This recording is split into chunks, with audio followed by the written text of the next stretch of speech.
Assalamualaikum warahmatullahi wabarakatuh. Halo teman-teman semua, apa kabarnya hari ini?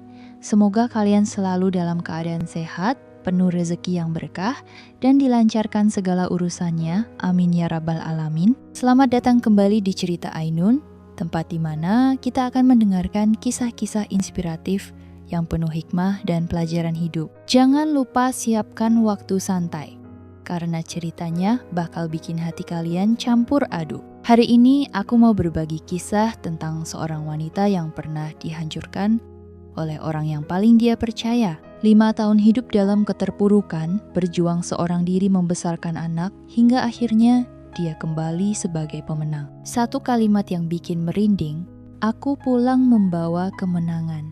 Dia nggak cuma menagih hutang 5 miliar dari mantan suaminya, tapi juga membuktikan bahwa harga dirinya nggak pernah bisa dibeli kembali. Penasaran dengan kisah lengkapnya? Yuk tonton sampai habis. Dan buat teman-teman yang baru mampir, jangan lupa like, komen, dan subscribe channel ini supaya nggak ketinggalan cerita-cerita menarik lainnya. Aktifkan juga lonceng notifikasinya, biar tiap ada kisah baru, langsung muncul di beranda kalian. Hari itu panas menyengat, langit kota seperti plat baja yang membara, memantulkan silau ke aspal yang nyaris meleleh. Udara terasa berat, membuat nafas serasa mengambang di tenggorokan. Di trotoar depan sebuah gedung tinggi berlapis kaca, Rani berdiri kaku, matanya lurus menatap pintu masuk yang berputar lambat. Jemarinya mencengkeram erat map coklat yang hampir usang di tangannya, seakan isinya adalah hidup dan mati. Surat perjanjian utang itu sudah lusuh di pinggirannya, tapi tulisan yang tertera di halaman pertama tetap jelas. Dimas Rahadian, nama yang masih menggores dadanya meski sudah 5 tahun berlalu. Dimas, lelaki yang dulu ia cintai sepenuh hati, yang membuatnya percaya bahwa cinta bisa menyelamatkan segalanya, yang mengucapkan janji setia sambil menggenggam tangannya di pelaminan, yang berlutut di ruang tamu kecil itu, menangis di pangkuannya, memohon agar ia membantu menyelamatkan bisnisnya. Aku janji, Ran, kalau kita selamat dari ini, aku akan bahagiakan kamu. Aku akan bayar semuanya. Aku nggak akan pernah ninggalin kamu. Semua dusta. Ia menjual rumah warisan orang tuanya satu-satunya peninggalan ayah ibunya.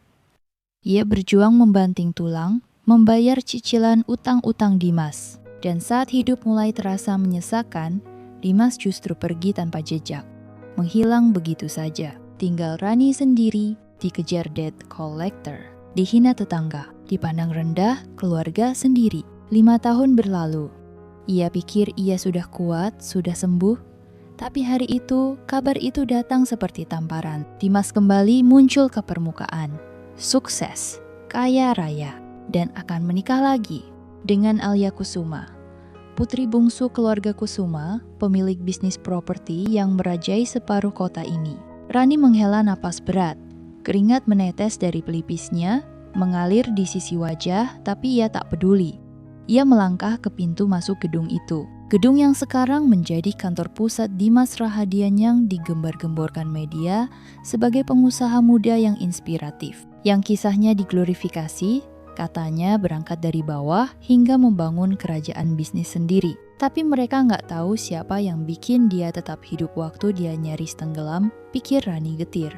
Aku yang membayar semua kegagalannya. Di lobi, suara sepatu hak tinggi bersahutan. Ake menghembuskan hawa dingin yang kontras dengan panas di luar sana. Seorang wanita muda berpakaian rapi menyambutnya di depan meja resepsionis. Selamat siang ibu, bisa saya bantu? Rani menguatkan suaranya. Saya Rani Maharani. Ada janji dengan Bapak Dimas Rahadian. Resepsionis itu tersenyum profesional. Sebentar ya Bu. Tidak lama kemudian, seorang wanita lain dengan blazer hitam menghampirinya. Ibu Rani, silakan ikut saya. Bapak Dimas sudah menunggu. Rani berjalan mengikuti langkah wanita itu menuju lift kaca yang bergerak. Naik pelan, memperlihatkan pemandangan kota. Matanya kosong menatap keluar, tapi pikirannya penuh dengan ingatan masa lalu. Ia ingat saat mereka tinggal di kontrakan sempit, makan mie instan setiap malam, dan Dimas selalu berkata, "Sabaran, kita pasti kaya suatu hari nanti." Lift berdenting pelan di lantai 10. Lorong di depan mereka sunyi. Lantainya dari marmer putih, lampu-lampu gantung modern berkilau seperti kristal beku.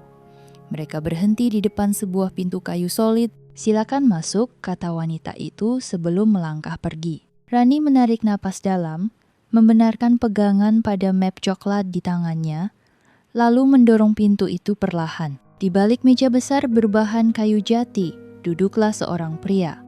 Mengenakan jas abu gelap, dasi hitam rapi melingkar di leher. Wajahnya lebih tirus dari yang ia ingat, garis rahangnya lebih tegas, dan tatapannya tajam seperti baja yang baru diasah. Dimas Rahadian, bekas suaminya, lelaki yang dulu ia kenal dengan senyum hangat dan tangan yang suka menggenggam erat. Kini, ia tampak asing, dingin, dan terlalu tenang.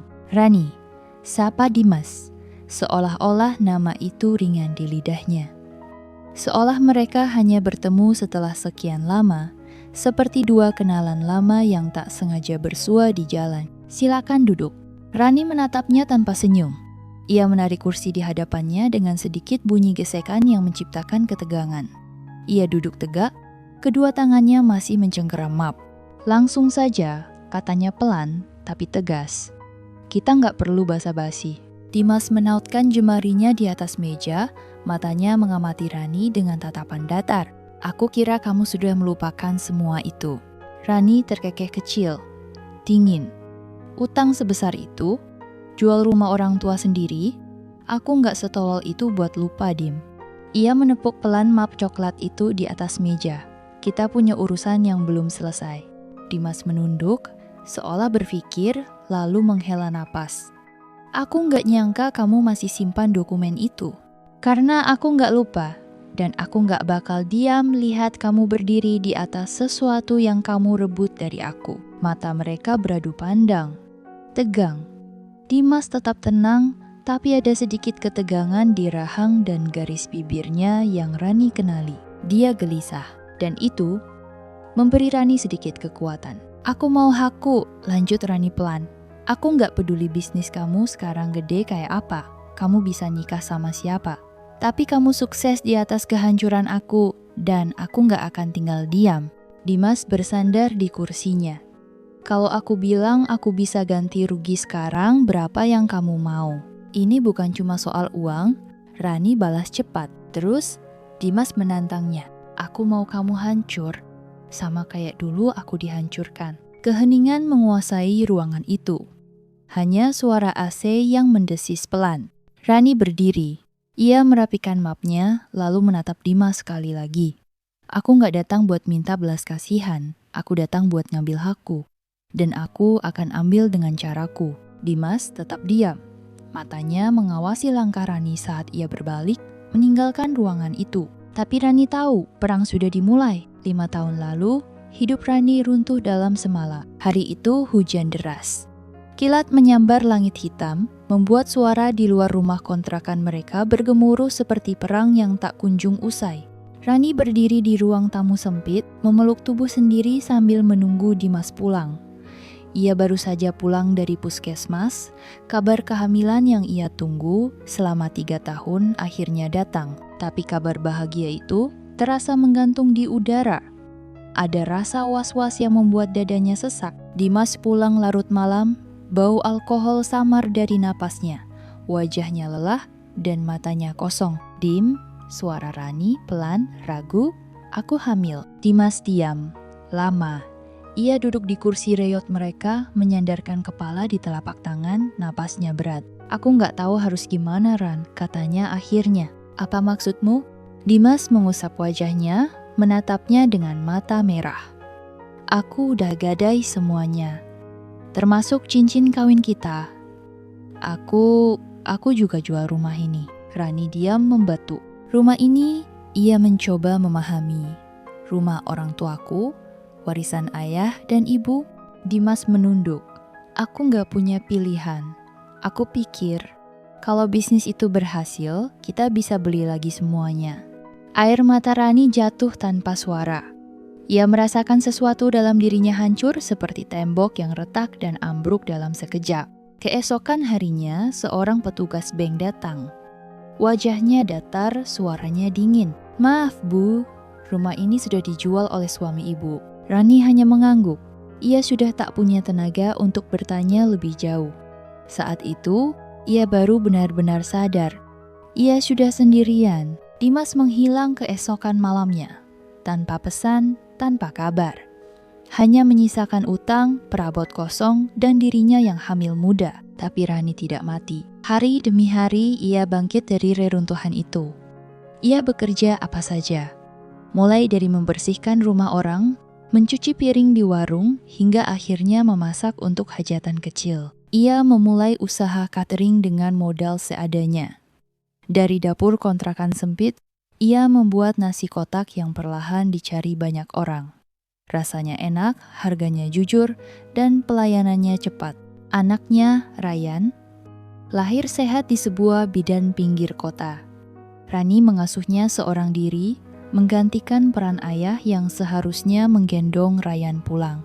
Ia menyusui di sela memasak, menenangkan Ryan yang demam sambil mengaduk kuah sup untuk pesanan catering. Tahun pertama, Rani nyaris tumbang. Tahun kedua, usahanya mulai dikenal. Tahun ketiga, ia menyewa tempat lebih besar. Dan tahun kelima, Ryan Catering menjadi salah satu penyedia jasa makanan terpercaya di kota itu. Dia bukan lagi Rani yang dulu, bukan wanita yang menangis di balik pintu. Kini dia berdiri dengan kepala tegak. Hari ini ia kembali, bukan sebagai wanita yang menunggu kabar di ruang tamu sempit, tapi sebagai pebisnis yang tahu haknya. Dia tak datang membawa air mata, dia datang membawa kekuatan. Siang itu, Rani duduk di ruang tamunya sendiri sebuah rumah minimalis di pinggir kota yang ia beli dengan hasil keringat sendiri. Tangannya sibuk membuka laptop, memeriksa daftar pesanan catering minggu depan, sementara Ryan bermain balok di karpet biru muda. Ponselnya bergetar pelan, pesan dari seseorang yang selama ini ia nantikan. "Bu Rani, proposal kerjasama dengan Kusuma Group sudah kami siapkan.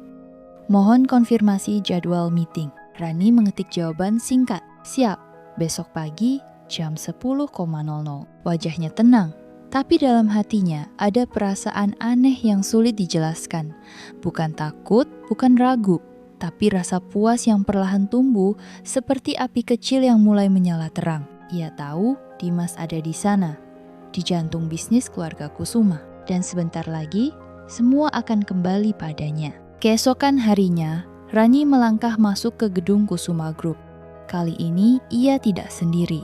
Di belakangnya, 2 orang asistennya membawa map dan presentasi. Mereka mengenakan seragam hitam, terlihat profesional. Tatapan orang-orang di lobi tertuju padanya, beberapa memberi hormat ringan.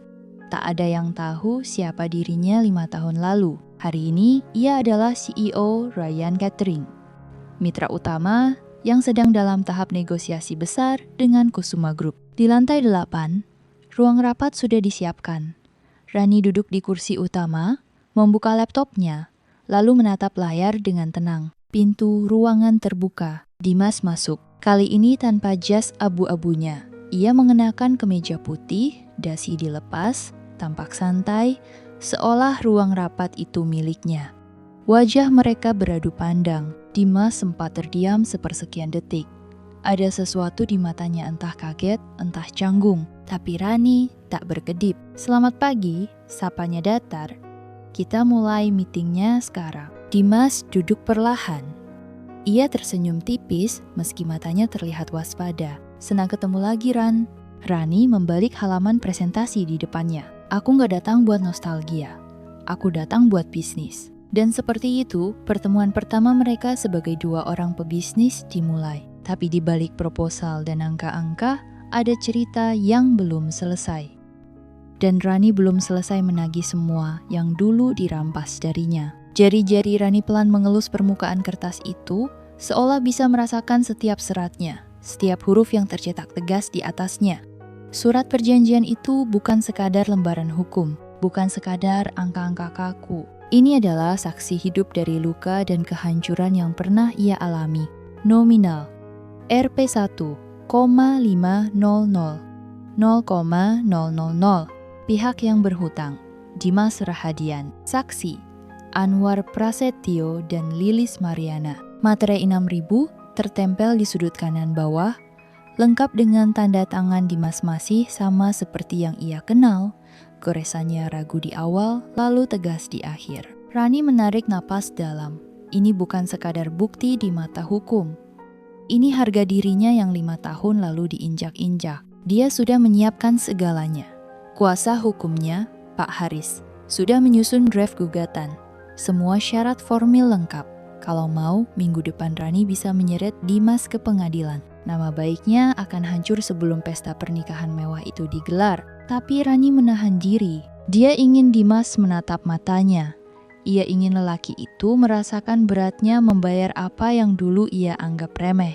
Bukan lewat surat panggilan pengadilan, bukan lewat tangan hakim, tapi langsung. Antara mereka berdua, dia akan menikah minggu depan, ujar Maya, sahabat sekaligus manajer keuangannya, sambil menyerahkan tablet yang menampilkan berita daring. Headline besar memenuhi layar. Pengusaha muda Dimas Rahadian akan menikah dengan Putri Kusuma Group. Di bawahnya, foto prewedding mereka terpampang. Alia dalam balutan gaun putih modern, Dimas berdiri di sampingnya, tersenyum lebar. Maya mendecak pelan. Pesta di Grand Luxora Hotel. Full book katanya. Undangan pejabat, pengusaha, artis, semua bakal ada di sana. Dia menatap Rani, serius. Kamu yakin mau datang ke situ? Bisa bikin heboh. Rani hanya tersenyum tipis. Aku gak mau bikin rusuh, Mei. Aku cuma mau ketemu Dimas. Cuma mau ngingetin, sebelum dia janji lagi sama orang lain, dia lunasi janji lamanya. Maya menghela napas panjang, lalu mengangguk. Kalau gitu, aku siapkan semua. Malam itu, di kamarnya, Rani berdiri di depan cermin. Ia mengenakan gaun simpel warna hitam pekat. Potongannya pas di tubuhnya yang ramping, elegan, dan dingin. Dia memandangi bayangannya sendiri cukup lama. Dia teringat pertama kali bertemu Dimas di kampus. Saat itu, Dimas adalah mahasiswa paling aktif di organisasi, penuh ambisi, dan bicara manis. Rani, si mahasiswi sederhana yang suka menulis puisi di taman belakang kampus, jatuh hati tanpa sadar. Kini ia akan berhadapan dengan lelaki yang sama, tapi juga sangat berbeda. Di meja rias, surat perjanjian itu terselip rapi di clutch hitam kecil miliknya. Dia tak butuh banyak, hanya satu pertemuan, satu percakapan, dan satu keputusan. Seminggu kemudian, Grand Luxora Hotel dipenuhi kemewahan. Lampu kristal menggantung di ballroom, lantai marmer putih mengilap, dan karpet merah terhampar menyambut para tamu undangan. Musik klasik mengalun lembut dari sudut ruangan. Semua orang tampil dalam balutan busana mahal. Rani melangkah pelan melewati kerumunan, kepalanya tegak. Beberapa mata memandangnya, sebagian mengenali wajahnya dari berbagai acara bisnis. Tapi tak ada yang berani bertanya siapa dia sebenarnya. Dia berhenti tepat di depan pintu ballroom utama, tempat pesta berlangsung. Selamat malam, Ibu. Sapa seorang petugas memeriksa undangan. Rani tersenyum. Saya tamu Pak Dimas. Pria itu ragu sesaat, lalu mengangguk. Silakan masuk. Suasana di dalam ballroom mewah itu seperti mimpi. Alia berdiri di ujung ruangan, mengenakan gaun putih panjang berhias kristal. Dimas di sampingnya berbicara dengan beberapa tamu penting. Tatapan Dimas menoleh begitu saja, dan saat ia melihat Rani, tubuhnya kaku sepersekian detik. Rani berjalan pelan ke arahnya. Dia berhenti 3 langkah dari Dimas. Selamat, Dim, ucapnya pelan tapi tegas. Dimas menelan ludah. Rani, bisa bicara sebentar? Dimas melirik sekeliling, wajahnya menegang. Ia memberi isyarat pada Alia dan tamu-tamu lain, lalu mengikuti Rani keluar ke balkon hotel. Malam itu angin berembus pelan, tapi suasana di antara mereka panas membakar. Rani membuka clutch-nya, mengeluarkan kertas yang sudah ia lipat rapi. Ia membukanya di hadapan Dimas. Ini, aku gak datang buat nostalgia, apalagi ngerekokin hidup kamu. Aku cuma mau hakku. Ia menunjuk tanda tangan di surat itu. 1, 5 miliar. Kamu tanda tangan sendiri. Ada saksi, ada materai. Kamu tahu ini sah. Dimas menatap surat itu dengan mata merah. Ran, aku bakal bayar, tapi nggak sekarang. Rani menatapnya dingin. Kamu pikir aku butuh janji lagi? Ini bukan permintaan, Dim. Ini kewajiban. Aku kasih kamu waktu sampai hari pernikahanmu. Kalau nggak ada kabar, aku lempar ini ke pengadilan. Kamu tahu kan apa artinya? Dimas diam, rahangnya mengeras. Rani menutup surat itu kembali, memasukkannya ke clutch. Jangan bikin aku ngasih tahu ayah sendiri. Dia berbalik, meninggalkan Dimas berdiri sendiri di balkon.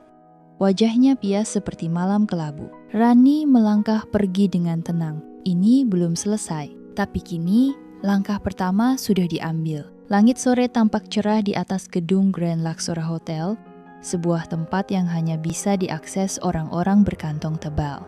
Mobil-mobil mewah berjejer rapi di pelataran. Tamu-tamu berseragam formal berdatangan, membawa amplop dan senyum hangat, menyelam dalam hingar-bingar pesta pernikahan Dimas Rahadian dan Naya Kusuma. Di antara tamu yang sibuk berfoto dan bercengkrama, seorang wanita melangkah dengan tenang.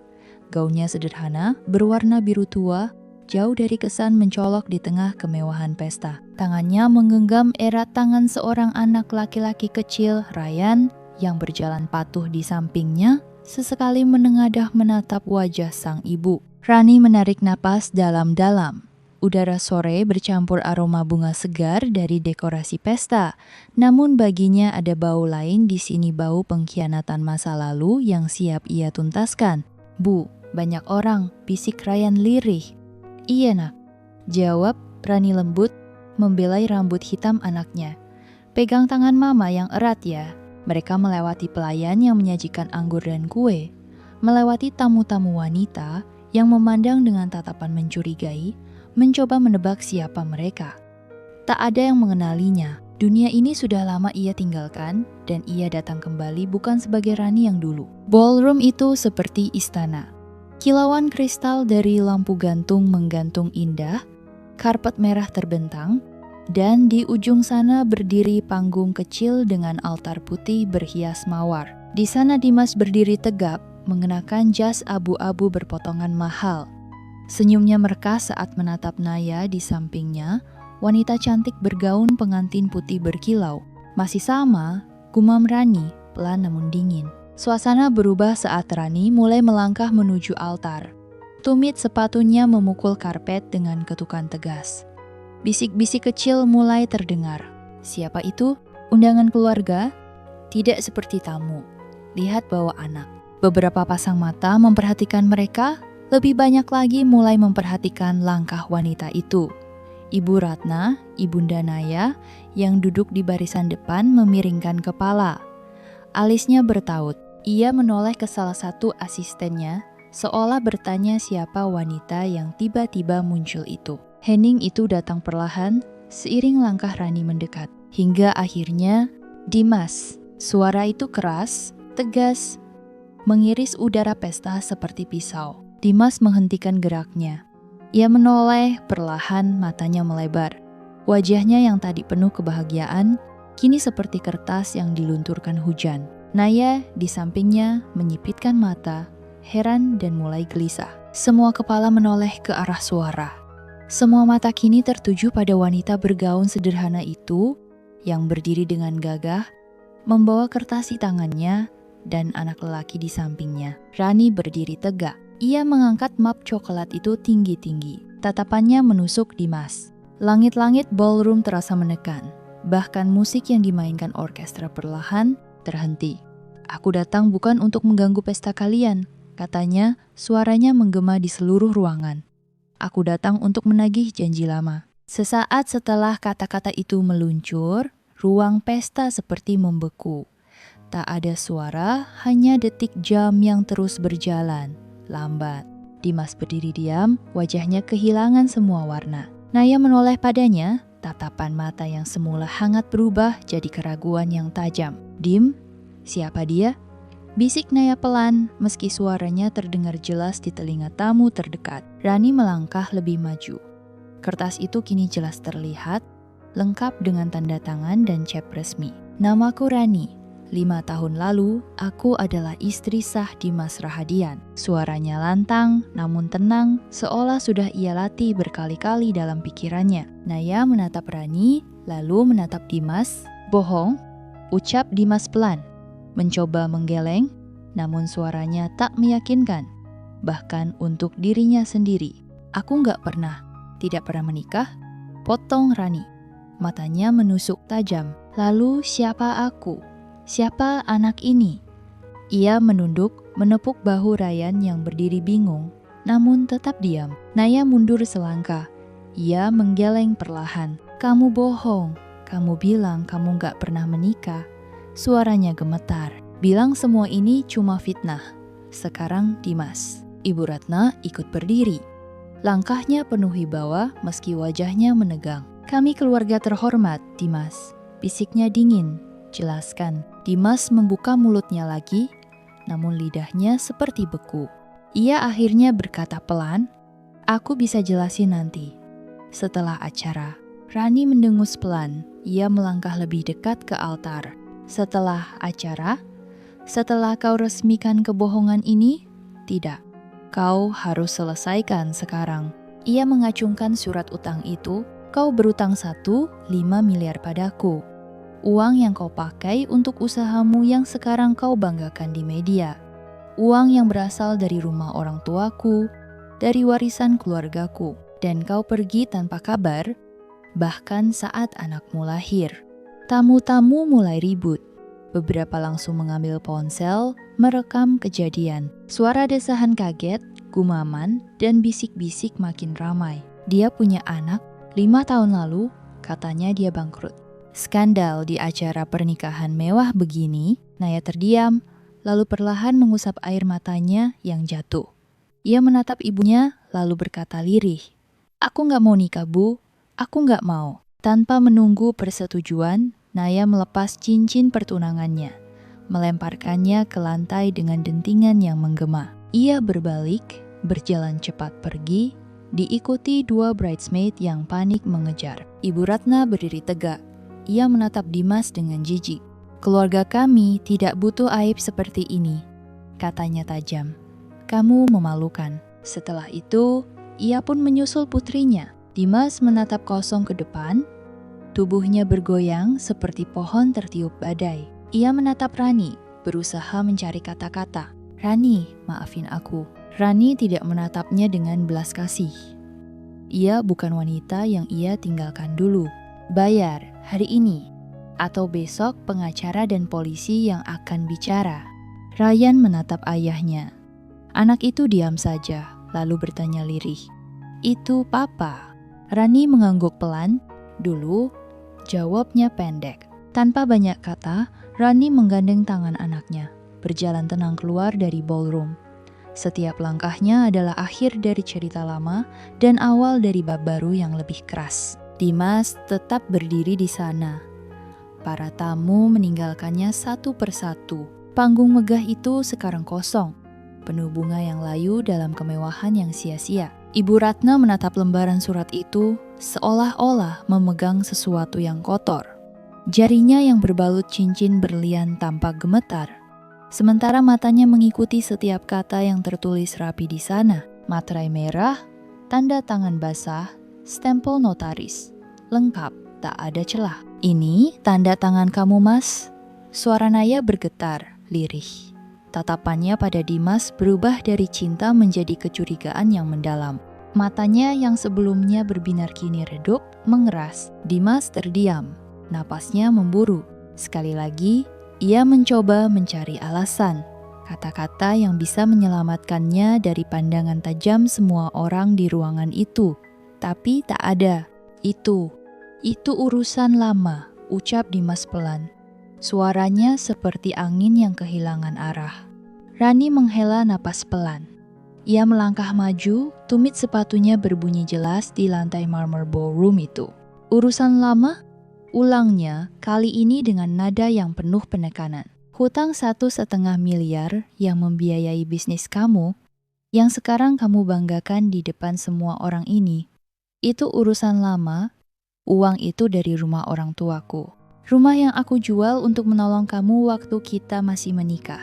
Suara Rani terdengar semakin tegas. Tidak ada getaran emosi yang memperlihatkan kelemahan. Ia bukan lagi perempuan yang dulu ditinggalkan Dimas tanpa penjelasan, sambil menggadaikan semua harapan. Dimas menunduk, wajahnya memerah lalu memucat silih berganti. Tangannya gemetar, dan ia mengusap wajahnya kasar. Aku nggak punya pilihan waktu itu, Ran. Usahaku hampir bangkrut. Dan apa yang kau lakukan setelah itu? Rani tak membiarkannya melanjutkan. Kau kabur, kau tinggal aku yang sedang hamil besar, dengan hutang menumpuk, tanpa rumah, tanpa sepeser uang. 5 tahun kau hilang, lalu tiba-tiba muncul di televisi sebagai pebisnis sukses, dapat proyek besar dari pemerintah. Berita tentang betapa cerdas dan pekerja kerasnya Dimas Rahadian. Ia menggeleng perlahan, matanya memanas, tapi suaranya tetap dingin. Padahal model pertama bisnis barumu, itu dari aku. Ibu Ratna menarik napas tajam. Jadi benar? Tanyanya pelan pada Dimas. Kamu membangun semua ini dengan hutang yang belum kau bayar? Dimas mengangkat tangannya, mencoba menenangkan ibunya. Ibu, saya bisa jelaskan. Tidak ada yang perlu dijelaskan. Potong Ibu Ratna dengan suara tinggi, membuat beberapa tamu yang tersisa menoleh kaget. Ia menatap Dimas seperti melihat seorang asing. Kamu pikir keluarga kami mau terlibat dengan aib macam ini? Ini pembohongan publik. Naya menatap ibunya dengan tatapan hancur, lalu kembali menatap Dimas. Kenapa kamu gak pernah cerita, Mas? Bahkan waktu aku tanya tentang mantan istri, tentang masa lalu kamu. Ia menelan ludah, lalu berkata pelan, kamu bilang kamu ditinggal pergi. Kamu yang jadi korban. Rani tertawa pendek. Dia memang ahli memutarbalikan cerita. Tatapan Naya penuh luka, lalu perlahan ia menunduk. Air matanya jatuh satu persatu ke gaun pengantinnya. Ia melepaskan bros bunga di dadanya, menjatuhkannya ke lantai. Aku nggak mau terus di sini, katanya pelan, lalu menoleh ke ibunya. Ayo pulang, Bu. Namun Ibu Ratna masih menatap surat itu. Ia membalik-balik halaman, memperhatikan setiap detail. Kapan kamu akan menuntutnya secara hukum? Tanyanya pada Rani tanpa memandang Dimas lagi. Rani mengangkat bahu, aku sudah siapkan pengacara, tapi kupikir lebih baik aku beri waktu 24 jam untuk dia membayar lunas hutangnya. Kalau tidak, ya, pengadilan akan senang menangani kasus sebesar ini. Ia tersenyum kecil, bukan senyum kemenangan, tapi lebih seperti orang yang sudah lelah menunggu keadilan. Ibu Ratna mengangguk pelan. Kami tidak akan ikut campur. Kalau kamu perlu saksi, aku bersedia bicara. Dimas melotot. Bu, ini urusan keluarga. Jangan. Kamu bukan keluarga? Potong Ibu Ratna dingin. Mulai hari ini, jangan pernah datang ke rumah kami lagi. Naya berdiri kaku di samping ibunya, lalu berjalan menjauh tanpa kata. Rani melirik Dimas. 24 jam. Ucapnya tegas. Ia lalu membalikkan badan, menggandeng Ryan yang sejak tadi diam, memperhatikan semuanya dengan mata polosnya. Mama, bisik Ryan. Iya nak, ayah jahat ya. Rani tersenyum kecil, menunduk pada anaknya. Kadang orang yang kita sayangi memilih jadi orang jahat. Tapi yang penting, kita nggak boleh jadi seperti mereka. Ryan mengangguk, lalu menggenggam tangan ibunya lebih erat. Mereka melangkah keluar ballroom, meninggalkan Dimas sendirian di tengah pesta yang sudah mati. Lampu-lampu kristal masih menyala, musik kembali dimainkan pelan, tapi yang tersisa hanyalah kegagalan seorang pria yang selama ini bersembunyi di balik pencitraan. Ibu Ratna berdiri dengan wajah tegang. Sorot matanya tajam menusuk, seolah ingin menembus dada Dimas yang berdiri kaku di tengah ruangan. Kami keluarga terpandang, suaranya naik 1 oktav, memecah keheningan yang tadi sempat menyergap. Kami tidak mau terkait hutang seperti ini, Dimas. Kau mempermalukan keluarga kami di depan semua orang. Nada kecewa itu lebih pedih daripada bentakan apapun. Tatapan Ibu Ratna seperti menampar keras harga diri Dimas. Naya mengibaskan tangan suaminya yang tadi mencoba meraih lengannya. "Kamu nipu aku?" Tanyanya pelan tapi nadanya tajam dan menusuk. "Kamu bilang semua ini hasil kerja keras. Kamu bangun bisnis dari nol," katanya. Naya menarik napas panjang, berusaha menahan air mata yang mendesak keluar. Nyatanya, semua ini karena uang dia. Ia menunjuk Rani dengan dagunya, suaranya pecah di akhir kalimat. Rani berdiri tenang, walaupun di dalam dadanya, degup jantung masih berdetak cepat. Ia menatap satu persatu orang yang ada di sana. "Kalian pantas tahu siapa dia sebenarnya," ucap Rani, datar tapi jelas. Beberapa tamu yang masih tinggal saling berbisik.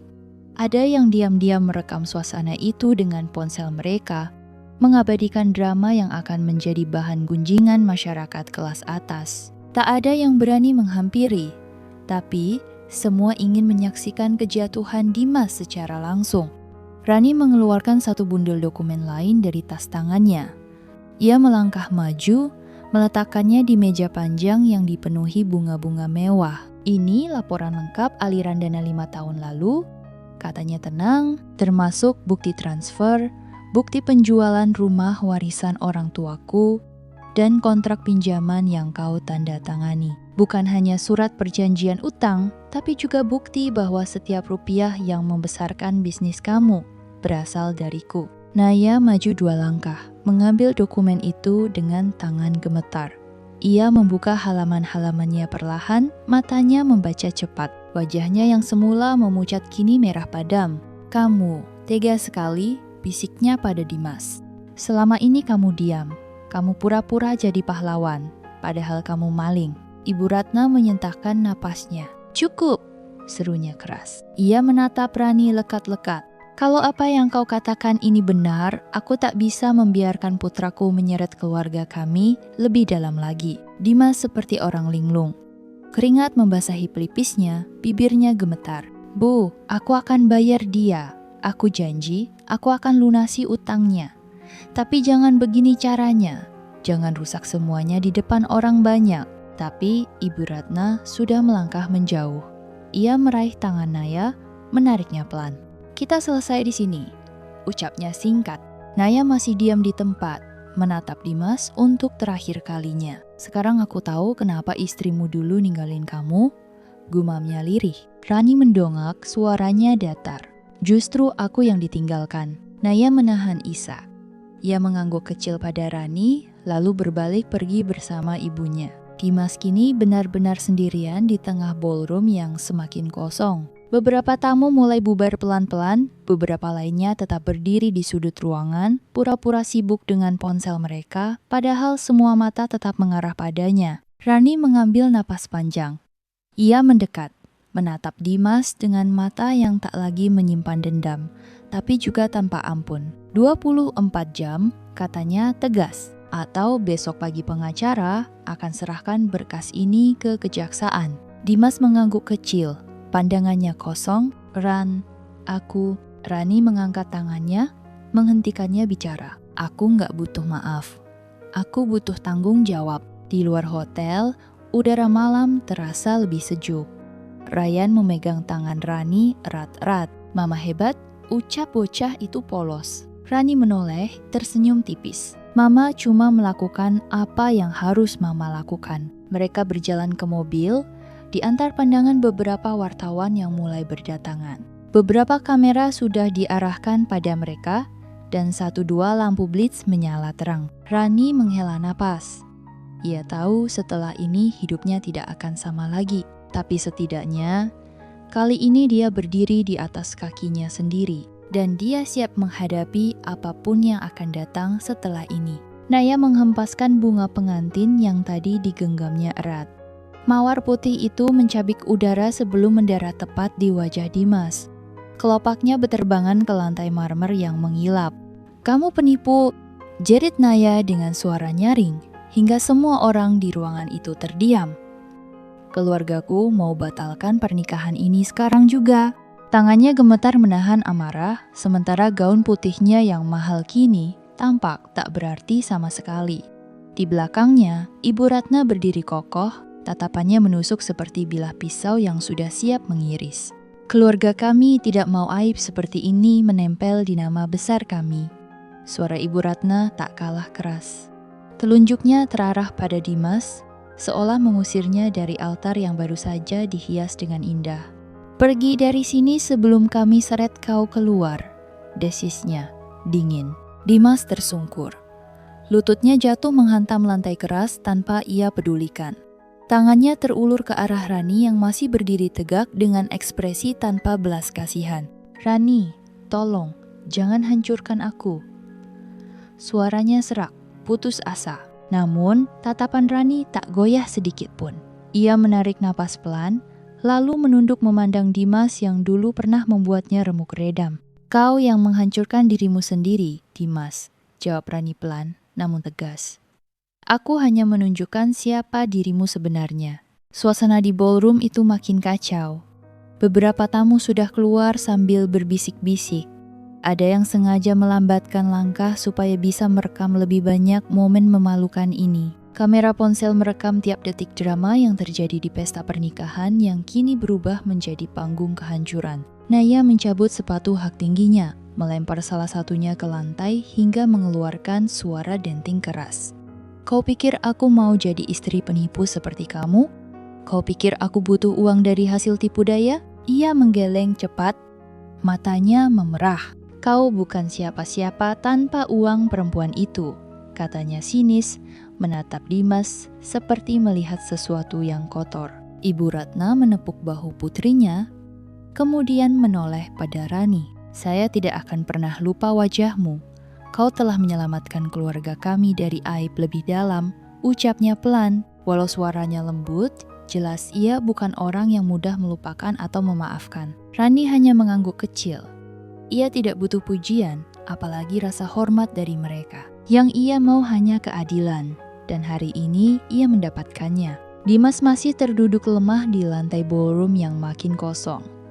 Tangannya mencengkeram ujung celana jasnya, napasnya tersengal seperti orang yang hampir tenggelam. "Rani, aku benar-benar butuh bantuanmu. Aku nggak punya siapa-siapa lagi," lirihnya. Rani melangkah pelan mendekat. Ia berjongkok, namun tidak untuk menolong Dimas berdiri. "Aku sudah nolong kamu 5 tahun lalu." Suaranya rendah, namun syarat ketegasan. "Kamu yang memilih pergi setelah aku menjual rumah orang tuaku, setelah aku kehilangan semua. Jangan pernah pikir aku akan jatuh kasihan lagi." Anak lelaki Rani, Ryan, menarik ujung gaunnya. "Mama, ayo pulang," ucapnya pelan, polos tapi kuat. Rani tersenyum tipis. Ia berdiri kembali, menggenggam tangan Ryan. "Sudah saatnya kita pulang," katanya pada putranya, tanpa menoleh lagi pada Dimas. Di pelataran hotel, suara klakson mobil dan riuh rendah tamu yang bubar memenuhi udara malam. Rani berjalan tenang menuju mobil sederhana yang terparkir di sudut. Sopir pribadinya membukakan pintu dan Ryan segera masuk. Saat Rani akan masuk, seorang pria bersetelan abu-abu menghampirinya. "Bu Rani, saya Tony dari media nasional. Boleh kami wawancara sebentar?" tanyanya sopan. Di belakangnya sudah ada 2 kamera menyala, merekam dari jauh. Rani menatapnya tenang. Tidak ada komentar, jawabnya singkat. Ia masuk ke mobil, menutup pintu perlahan. Mobil melaju pelan, meninggalkan kerumunan wartawan yang mulai bertambah banyak. Di dalam mobil, Ryan bersandar di bahunya. "Mama sedih?" tanyanya pelan. Rani mengusap rambut anak itu lembut. "Enggak, Mama lega," bisiknya. Sementara itu, di dalam hotel Dimas masih duduk sendiri. Teleponnya berdering berkali-kali, dari rekan bisnis, dari bank, dari media. Semua sama ingin tahu kebenaran atau menuntut penjelasan. Ponselnya akhirnya ia lempar jauh, pecah menghantam dinding. Hancur, itulah hidup Dimas sekarang. Dan dia sadar, semua dimulai dari hari ia memilih meninggalkan wanita yang paling mencintainya. Rani berdiri di hadapan Dimas, tegak tanpa gentar. Tatapannya tajam seperti pisau yang siap membela 2 lapisan topeng yang selama ini Dimas pakai di depan semua orang. "Aku tidak menghancurkan kamu," kata Rani dingin. Nadanya seperti vonis yang sudah final. Kamu sendiri yang menghancurkan hidupmu. Dimas tersungkur di lantai marmer ballroom, keringat dingin membasahi pelipisnya. Ia meraih tangan Rani dengan kedua telapak yang bergetar. Rani, beri aku waktu. Jangan begini. Semua orang lihat, aku malu. Rani tidak bergeming. Ia justru memberikan isyarat pada Pak Amir, pengacaranya, yang sejak tadi berdiri dengan tenang di belakang. Pria itu maju sambil menyerahkan secarik map hitam. Di dalamnya ada formulir kuasa transfer, lengkap dengan rekening Rani, surat perjanjian tambahan, dan surat pernyataan pembayaran yang sudah disiap. Kita selesaikan sekarang, kata Rani. Aku tahu kamu tidak bisa transfer 5 miliar lewat ponsel. Kita ke bank. Sekarang, Dimas menunduk, mulutnya megap-megap mencari alasan, tapi tidak ada kata yang keluar. Naya, yang masih berdiri di sisi ballroom, melipat tangan di dadanya. Wajahnya masam, jijik bercampur murka. Lebih cepat lebih baik, gumam Naya sinis.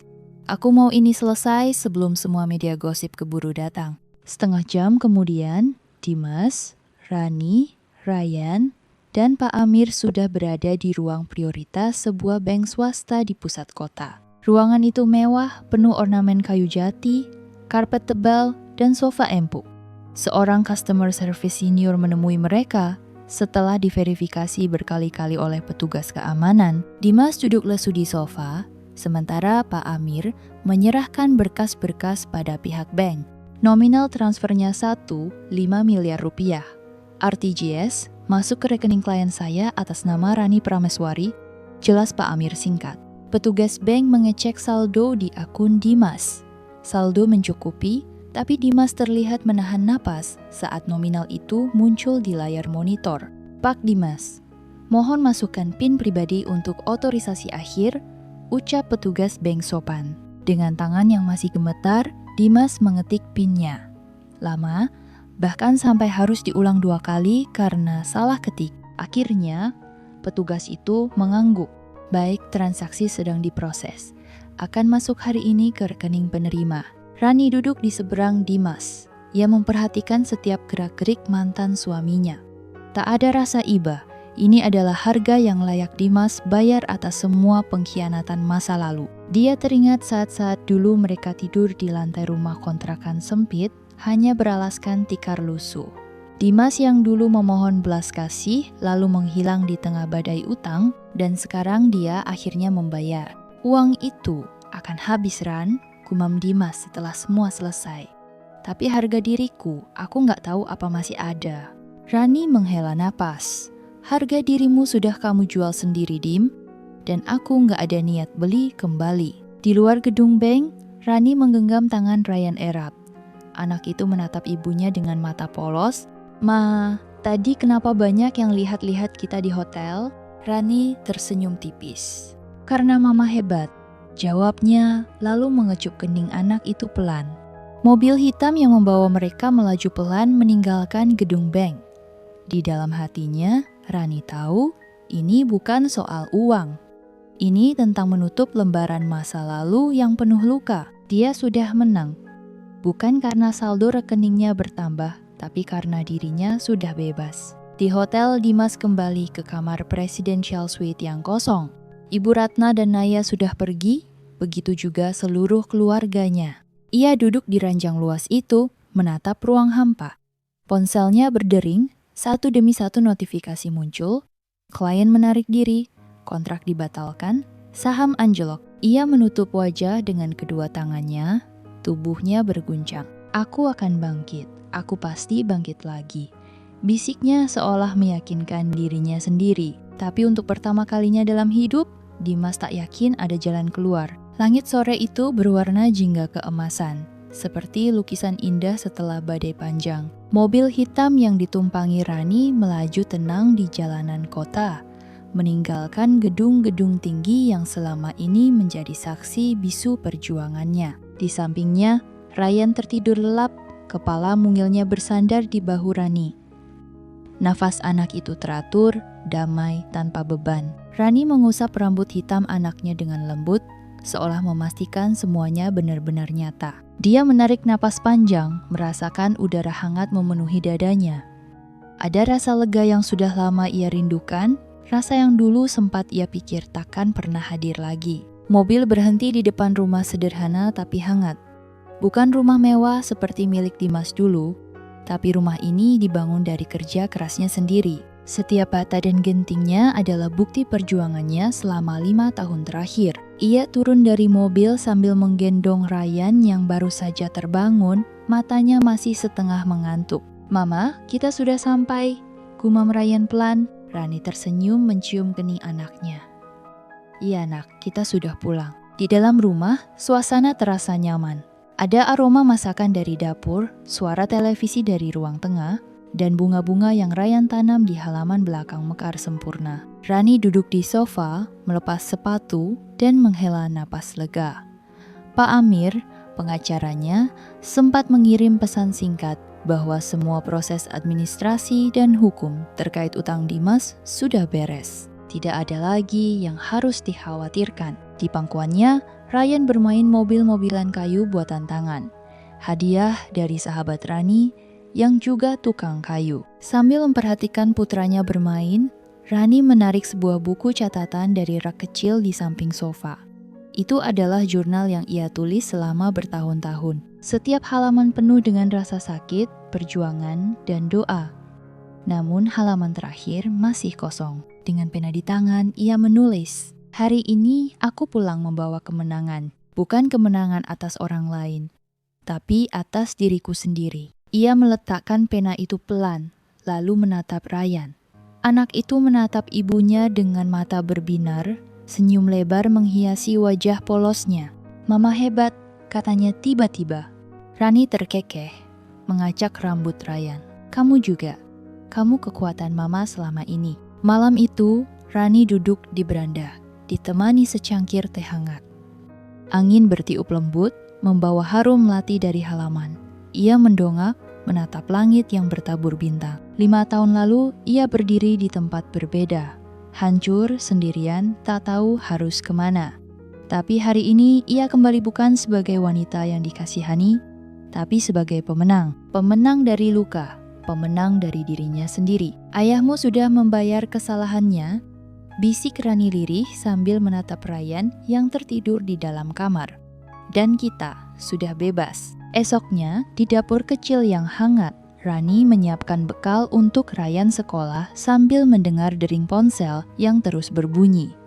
Banyak klien baru untuk usaha cateringnya. Ada yang dari kantor besar, ada juga tawaran kerja sama untuk membuka cabang di kota lain. Tapi pagi ini, Rani tidak ingin tergesa-gesa. Dia ingin duduk sebentar, menyeduh teh hangat, menikmati sinar matahari yang masuk dari jendela. Dia tersenyum. Untuk pertama kalinya, tidak ada lagi yang harus dikejar. Dia sudah sampai di tempat yang selama ini ia impikan. Dia pulang membawa kemenangan. Dan kali ini, Rani tahu dirinya sudah cukup.